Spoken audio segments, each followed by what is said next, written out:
अभी first priority आपकी है, क्योंकि यहाँ पे ऐसे हालात तो नहीं थे सांगड़ वगैरह की तरह जहाँ आपको रेस्क्यू करना पड़े लोगों को गालिबन। तो अब आप रिलीफ प्रोवाइड करेंगे, इनकी जो बेसिक नेसेसिटीज़ हैं, खाने पीने की खुराक, साफ़ पानी, वो और इसके अलावा मेडिकल फैसिलिटीज़। जी, ये यहाँ पे रेस्क्यू का काम हुआ है। अच्छा, हुआ है? इस तरह नहीं कि बिल्कुल नहीं हुआ, यहाँ पे रेस्क्यू का काम मेरा मतलब से ज़रूरत पड़ी थी उसकी यहाँ पर। जी बिल्कुल ज़रूरत पड़ी थी और लोगों को बोट्स के ज़रिए बाहर निकाला गया कुछ इलाकों में, लेकिन अभी रेस्क्यू के स्टेज से हम बाहर आ गए हैं और इस वक्त हमारा जो फोकस है वो रिलीफ है, जो कि इनको रिहाइश, खुराक और तिब्बी सहूलियात हमारी 3 टॉप प्रायोरिटीज़ हैं और उसके बाद हर हवाले से इनकी ज़रूरियात को मद्देनज़र। ये मुझे बताइए मच्छरों के लिए क्या कर रहे हैं यहाँ पे? भी हमें भी जो है मच्छर काट रहे हैं और आई एम श्योर हम तो थोड़ी देर में चले जाएंगे, जो यहाँ पे रहते हैं, खिड़कियाँ खुली रहती हैं, इनकी तो ज़िंदगी आज़ाब हो जाएगी। तो मच्छरों का हल है कोई? लड़ा जा सकता है इनसे? नहीं लड़ा जा सकता? देखिए, यहाँ पे इन बारिशों की वजह से, जैसा कि आपने ख़ुद ऑब्ज़र्व किया होगा, इंतहाई बड़े वाटर बॉडीज़ हैं, मीलों में फैला हुआ पानी है, बहुत बड़े बड़े पॉन्ड्स हैं। उन तो इस सूरत हाल में मच्छर से फ़ाइट करना, जंग करना मुश्किल ज़रूर है, लेकिन हम अपने वसाइल और सूबाई हुकूमत की मदद से भरपूर कोशिश कर रहे हैं कि 2 pronged स्ट्रेटजी हमने अपनाई है। एक तो हम मस्कीटो नेट्स प्रोवाइड कर रहे हैं अफेक्टीज़ को, तो एक तरफ उनको ये रिलीफ देने की कोशिश की जा रही है, दूसरी तरफ हम फॉगिंग स्प्रे, एंटी मलेरियल जो स्प्रे है वो भी जारी है। जैसा कि यहाँ पे भी आपने ऑब्ज़र्व किया होगा कि फॉगिंग होते हुए गालिबन आप देख सकते हैं, और उसके अलावा हैंड पंप से एंटी मलेरियल स्प्रे। सही है। कितने डिस्प्लेस्ड लोग हैं टोटल इस डिस्ट्रिक्ट में, इसका अंदाज़ा है अब तक?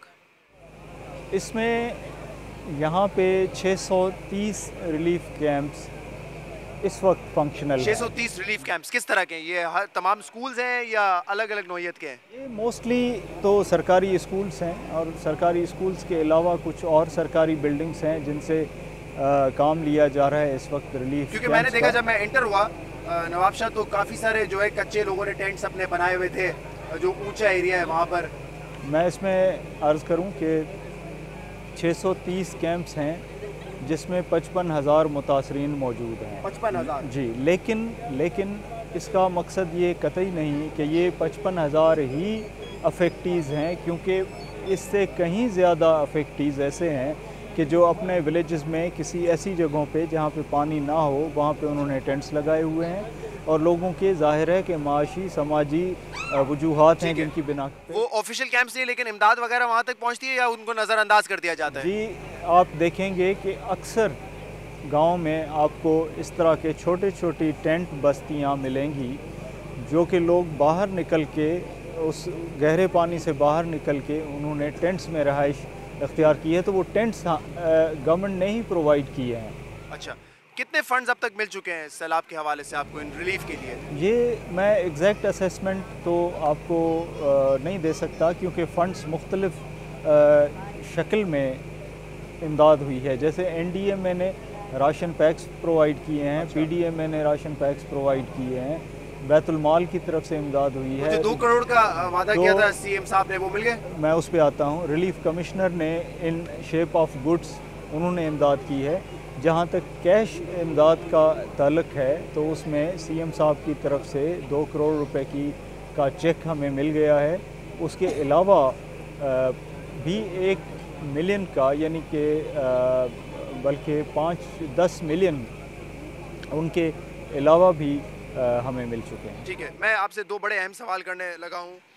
ये फरमाइएगा कि इस दफ़ा मुझे बहुत सारे लोगों ने ये कहा है कि हम इमदाद नहीं करेंगे, और वैसे भी लोग कह रहे हैं कि इमदाद कम आ रही है। जो हमारे प्राइवेट सेक्टर के लोग हैं, बिज़नेस कम्युनिटी के लोग हैं, या इवन बैरूनी ममालिक से, उसकी वजह बताते हैं कि गवर्नमेंट पे कॉन्फिडेंस नहीं है, पैसा हमारा सही जगह खर्च होगा या नहीं होगा, करप्शन की नज़र तो नहीं हो जाएगा। इस तासुर को कैसे दूर करें हम लोग? इससे ये हो सकता है कि आप जो हमारे डोनर एजेंसीज़ हैं या हमारे दोस्त हैं जो डोनर्स हैं, वो खुद आएँ, अपनी टीम लाएं यहाँ पर। हमारे जैसे डिस्ट्रिक्ट मैनेजमेंट है, DCO साहब हैं, हम यहाँ भी ऐसे ही कर रहे हैं कि जो भी इमदाद आ रही है प्राइवेट सेक्टर से पब्लिक सेक्टर से या गवर्नमेंट सेक्टर से, वो हम डीसीओ साहब के पास जमा कराते हैं। उसके बाद अगर जैसे मैं कहूँ कि प्रेसिडेंट साहब ने एक प्राइवेटली टीम भेजी हमारे पास, मलक साहब हैं हमारे, वो यहाँ पर अपनी टीम लेकर आए हैं, लेकिन डिसबर्समेंट थ्रू डीसीओ हो रही है। हमारे डीपीओ साहब ने भी पुलिस, लेकिन कॉन्फिडेंस तो ऐसा होना चाहिए था ना आवाम में कि प्राइम मिनिस्टर साहब आवाज़ लगाएं कि मेरे फंड में जो है आप पैसा डालें, मुतासरीन की मदद करें, और पैसा लोग जो है बगैर किसी शक के जो है उसमें डालने लगे, डिपॉजिट करने लगे। ऐसा नहीं होता। होने तो ऐसे ही चाहिए, लेकिन पता नहीं क्यों अनफॉर्चून है। लेकिन मैं समझता हूँ करप्शन भी तो है ना, तो वो नज़र आती है शायद उनको। ये मैं नहीं कह सकता कि गलत तासुर है, क्योंकि देखें आप, जैसे आपको मिसाल देता हूँ, मियाँ नवाज़ शरीफ साहब आए हमारे पास, 20 ट्रक लाए यहाँ पर शहीद बेनज़ीराबाद में। वो अगर यहाँ पर आए थे, हमें पता नहीं है कि यहाँ कहाँ डिस्ट्रीब्यूट हुआ वो सामान, लेकिन वो आए थे डीसीओ साहब के पास जमा कराते, इनके साथ एक टीम की सूरत तो 20 ट्रक लाए थे, तो 20 वापस तो नहीं लेके गए होंगे ना, कहीं तो दिए होंगे ना उन्होंने, है? माशाल्लाह, उनका भी रायगढ़ में महल है, उनको क्या ज़रूरत है इन 20 ट्रक्स की? वो ये है कि मैं ये कह रहा हूँ कि उसका प्रॉपर तरीका ये है, हम आपके थ्रू भी ये मैसेज देना चाहते हैं कि डीसीओ साहब के थ्रू, डीसीओ साहब के पास आएँ। अब अगर वो समझते हैं कि ये डीसीओ साहब के पास मिसमैनेजमेंट होगी, अपने लोग भेजें। ये मेरा आखिरी सवाल है, इसके बाद मैं जो है ये मुतासरीन से बात करूँगा। अगर ये आपसे कुछ अपनी शिकायत करना चाहते हैं तो प्लीज़ बड़े दिल के साथ सुनेगा और गुस्से नहीं होगा इनकी मुश्किल को जो है दूर करने की। नहीं, आप भी थके हुए होंगे ना, तो कभी कभी आपको पता है कि गुस्सा आ जाता है इन बातों पे। क्या हमारे जो छोटे शहर हैं या हमारे जो देहात हैं वो ज़िंदगी भर ऐसे ही रहेंगे? 65 साल होने को आए हैं, ना ड्रेनेज सिस्टम है, ना प्रॉपर सीवरेज सिस्टम है, बारिशें होती है पानी इकट्ठा हो जाता है, कोई और आफत आ जाती है तो हमारे पास जो है फ़र्ज़ करें कहीं ज़लज़ला आ गया तो मलबा उठाने के लिए सामान नहीं होता। तो ये इनकी हालत क्या अगले भी 65 साल तक या 165 साल तक ऐसी रहेगी, या जो लोग इन छोटे शहरों से या देहातों से इलेक्ट होते हैं वो कभी वाकई जेन्युइनली जो उनके नारे होते हैं उन नारों को काम में तक जो है ट्रांसलेट करेंगे अपने? मैं तो ये कहूँगा कि जैसे शहीद बेनज़ीराबाद का इंफ्रास्ट्रक्चर बना था, ऐसा रोल मॉडल था शहीद बेनज़ीराबाद, इंशाल्लाह रोल मॉडल रहेगा। नहीं, रोल मॉडल तो आप नहीं कह सकते इसको अभी, क्योंकि अब देखिए पानी इतना जमा हो जाता है, तकलीफ होती है। रोल मॉडल तो वो हो कि इतनी बारिश में भी एब्जॉर्ब कर ले। चले अभी ना हो, अब अंदाज़ा हो गया, अब अगली बारिशों के लिए तैयारी कर ले। ज़रूर, उसके लिए चीफ मिनिस्टर साहब से हमारी डिस्कस हुई है इसके लिए, और चीफ मिनिस्टर साहब ने प्रॉमिस किया है कि हमारा जो ड्रेन वाटर है इसके लिए PC1 तैयार होगी और वो बहुत जल्दी। पूछ रहा हूँ कि एज अ सियासतदान जो आप लोग इलेक्शन के वक्त नारे लगाते हैं, आपका जो मंशूर होता है उसमें ये देहात वगैरह 1 करोड़ रुपए MNA को मिलता है साल का, MPA को शायद पहले 50 लाख था, अब 1 करोड़ हो गया। उससे क्या होगा? कितनी डेवलपमेंट कर लेंगे?